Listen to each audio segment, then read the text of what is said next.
बिना कोई भी चॉकलेट यूज़ किए आज हम बनाएंगे ये चॉकलेट मूस केक।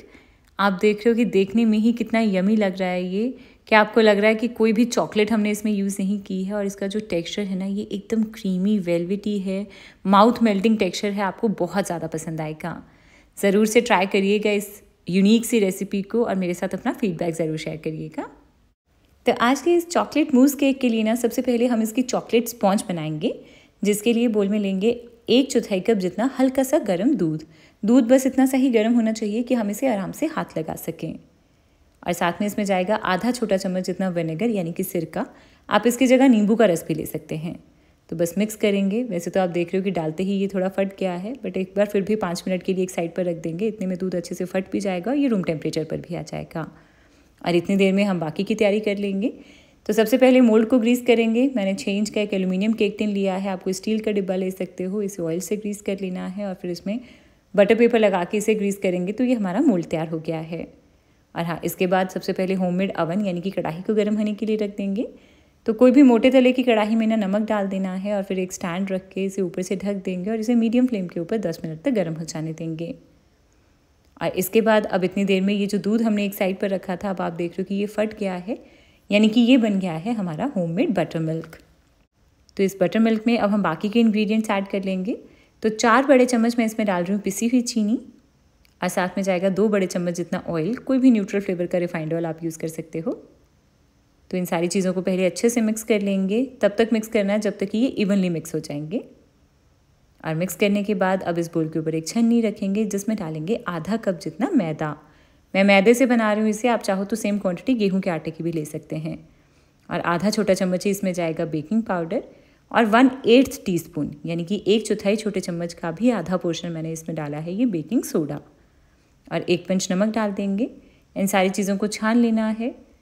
और इसके बाद अब हम इसे बिल्कुल हल्के हल्के हाथों से कट और फोल्ड करते हुए एक स्पैचुला के साथ मिक्स कर लेंगे।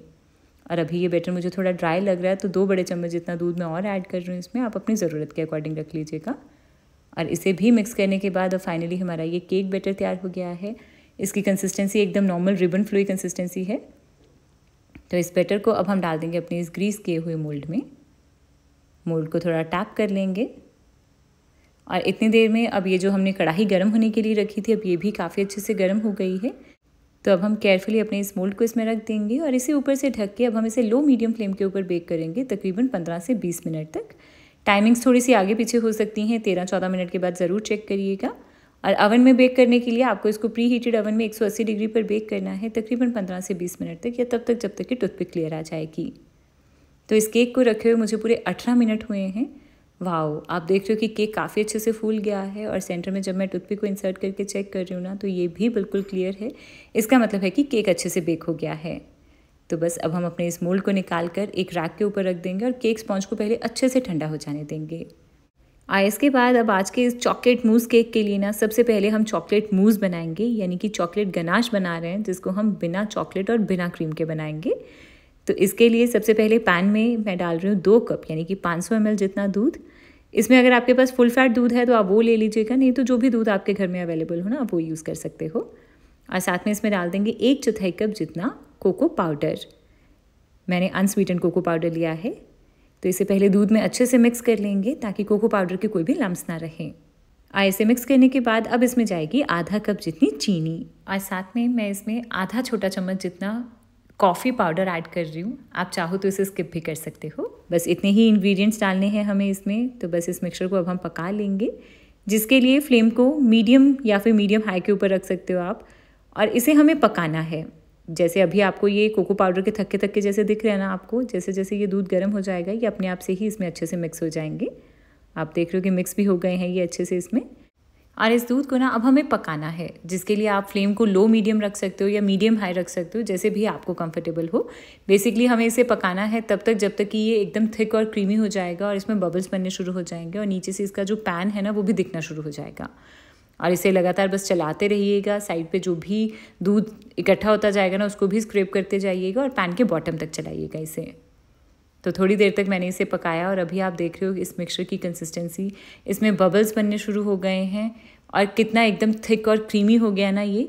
और अगर आप ध्यान से देखेंगे तो अब आपको इस स्टेज के ऊपर इसमें से पैन भी दिखाई दे रहा होगा जब हम इसे चला रहे हैं। तो हमें इसे इतना थिक कर लेना है।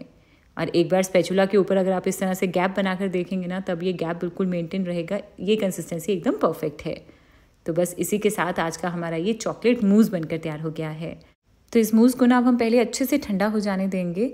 ठंडा होकर ये और भी थिक हो जाएगा और इसे बीच बीच में चलाते रहिएगा ताकि इसके ऊपर कोई ड्राई फिल्म फॉर्म ना हो।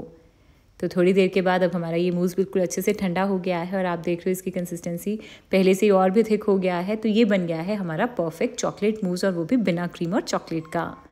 तो बस इस चॉकलेट गनाश को बनाने के बाद अब हम सबसे पहले अपनी क्रीम को विप करेंगे, जिसके लिए मैंने यहाँ पर ये 3/4 कप जितनी नॉन डेयरी विपिंग क्रीम ली है। क्रीम को हमें विप करना है, तब तक विप करेंगे जब तक इसमें अच्छे से स्टिफ पीक्स आने लग जाएंगी, जैसे हम अपनी केक आइसिंग के लिए करते हैं। तो क्रीम को विप करने के बाद अभी आप देख रहे हो कि क्रीम में स्टिफ पीक्स बनने लग गई हैं। बोल को अगर उल्टा करके चेक करेंगे तो ये क्रीम गिरेगी नहीं, इसे हमें इतना अच्छे से विप कर लेना है।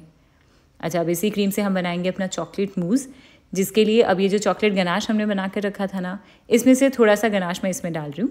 एक्चुअली ये पूरा जो गनाश हमने बनाया है ना, इसको आप 1 कप क्रीम में डाल सकते हो, बट मैं इसमें से थोड़ा सा रखूँगी, तकरीबन 3-4 बड़े चम्मच जितना, क्योंकि हम उसे ऊपर अलग एक लेयर बनाकर यूज़ करेंगे। अगर आप चाहो तो पूरे गनाश के साथ अपनी मूस बना सकते हो, तो 1 कप क्रीम लीजिएगा। तो बस पहले इसे अच्छे से मिक्स कर लेंगे और फिर इसे हल्का सा विप कर लेंगे ताकि सारी चीज़ें इवनली मिक्स हो जाएं। और इसी के साथ तैयार हो गया है आज का हमारा ये चॉकलेट मूस। आप देख रहे हो इसकी कंसिस्टेंसी एकदम स्मूथ वेलवेटी टेक्सचर है और देखने में कितना यमी लग रहा है ना ये। तो इस मूस को आज मैं यूज़ कर रही हूँ मूस केक बनाने में, आप इसे किसी भी तरह से यूज़ कर सकते हैं। तो चलिए अब हम इससे अपना मूस केक बनाएंगे, जिसके लिए अब ये जो केक स्पॉन्ज हमने ठंडी होने के लिए रखी थी, अब ये भी अच्छे से ठंडी हो गई है। इसको डीमोल्ड कर लेंगे। वैसे तो मेरा ये केक टिन लूज बॉटम था, तो इसीलिए तो ये बहुत इजीली डीमोल्ड हो गई है। वैसे भी अगर आपने अच्छे से ग्रीस किया होगा तो ये केक स्पॉन्ज अच्छे से डीमोल्ड हो जाएगी। और अब आप इसका टेक्सचर देखिए, एकदम सॉफ्ट और स्पॉन्जी बनी है ये, कितना परफेक्ट जालीदार टेक्सचर है इसका। तो इससे अब हम बनाएंगे अपना आज का ये चॉकलेट मूस केक।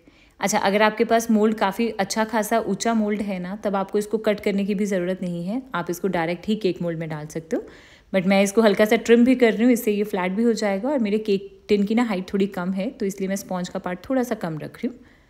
और अंदर का टेक्सचर भी अब आप देख ही रहे हो। तो चलिए अब हम अपने इस मूस केक को बनाएंगे, जिसके लिए ना हमें चाहिए होगा इस तरीके का लूज़ बॉटम केक टिन। तो 6 इंच का केक बनाया था मैंने, और 6 इंच का ही मैंने ये लूज़ बॉटम केक टिन लिया है। लूज़ बॉटम केक टिन से इसे डीमोल्ड करना इजी हो जाएगा। बट अगर आपके पास ऐसा कोई मोल्ड नहीं है, तब आप क्या करेंगे कि अपना कोई भी नॉर्मल मोल्ड ले लीजिए, और इसके बाद अब आप लेंगे कोई भी क्लिंग रैप या फिर इस तरह से कोई भी प्लास्टिक रैप, और इसको अपने मोल्ड में हम इस तरह से लगा लेंगे, यानी कि मोल्ड को लाइन कर लेंगे इस क्लिंग रैप से। और फिर इसके ऊपर आप अपनी केक और मूस की लेयर्स रखेंगे। जब ये अच्छे से सेट हो जाएगा तब इसी से ही पकड़कर आप इसे डीमोल्ड कर सकते हैं। तो चलिए अब हम सबसे पहले इसकी लेयरिंग शुरू करेंगे। तो सबसे पहले जाएगा ये केक स्पॉन्ज, और मैं इसको उल्टा करके यूज़ कर रही हूँ क्योंकि नीचे की जो लेयर है ना वो स्मूथ है, मतलब फ्लैट है। और इसके ऊपर अब हम डाल देंगे अपना ये चॉकलेट मूस। तो मैं पाइपिंग बैग से डाल रही हूँ ताकि इवनली अच्छे से स्प्रेड हो जाए सब जगह पर। और बस इसे एक बार थोड़ा स्मूथ कर लेंगे। और इसके बाद ना इसे आधे पौने घंटे के लिए एक बार फ्रिज में रख देते हैं, ताकि ये वाली जो मूस लेयर है ना ये थोड़ी सी सेट हो जाए। और आधे पौने घंटे के बाद जब ये मूस लेयर थोड़ी सी सेट हो जाएगी, तब ये जो बचा हुआ चॉकलेट गनाश था ना, जो मैंने एक साइड पर रखा था, इसको भी मैं अब इसी के ऊपर डाल रही हूँ। ऐसा करने से ये लेयरिंग दिखेगी इसमें। मैंने आपको पहले भी बताया, इसकी जगह आप 1 कप क्रीम लेकर पूरा का पूरा मूस बना सकते हो उसके साथ। तो बस इसे भी स्प्रेड करके अब हम फाइनली इसे एक बार फिर से फ्रिज में सेट होने के लिए रख देंगे। 2-3 घंटे तक अच्छे से सेट होने दीजिएगा, या तब तक जब तक कि पूरा सेट हो जाएगी। तो थोड़ी देर तक इसे फ्रिज में रखने के बाद अब फाइनली हमारा ये मूस बिल्कुल अच्छे से सेट हो गया है। अब हम इसे डीमोल्ड करेंगे। लूज़ बॉटम केक टिन है, तो डीमोल्ड करने के लिए आपको एक ग्लास के ऊपर इस केक टिन को रखना है और नीचे से हल्का सा पुश करेंगे ना, तो ये इजीली बाहर आ जाएगा। वाओ, इस केक का टेक्सचर देख रहे हो आप, एकदम कितना यमी लग रही है ना ये लेयरिंग। इसमें चॉकलेट स्पॉन्ज है और सेंटर में ये क्रीमी चॉकलेटी मूज़, और ऊपर ये चॉकलेट गनाश की भी एक लेयर दी है हमने। बहुत अच्छा लग रहा है ये देखने में। तो इस केक टिन की प्लेट से भी हटा देंगे इसे हम, और बस अब आप इसे लेयर्स में कट करो और इसे सर्व करो। ये सबको बहुत ज़्यादा पसंद आएगा। और मेरे कट करने से आपको पता चला होगा कि एकदम क्रीमी वेलवेटी मुंह में घुल जाने वाला चॉकलेट मूज़ है ये। आप ज़रूर ट्राई करिएगा इस चॉकलेट मूज़ केक को, और मेरे साथ अपना फीडबैक ज़रूर शेयर करिएगा। पिक्चर्स इन सारी रेसिपीज़ के आप मेरे इंस्टाग्राम पे शेयर कर सकते हो। और रेसिपी पसंद आई हो तो वीडियो को लाइक कर दीजिएगा और चैनल को सब्सक्राइब करना ना भूलें।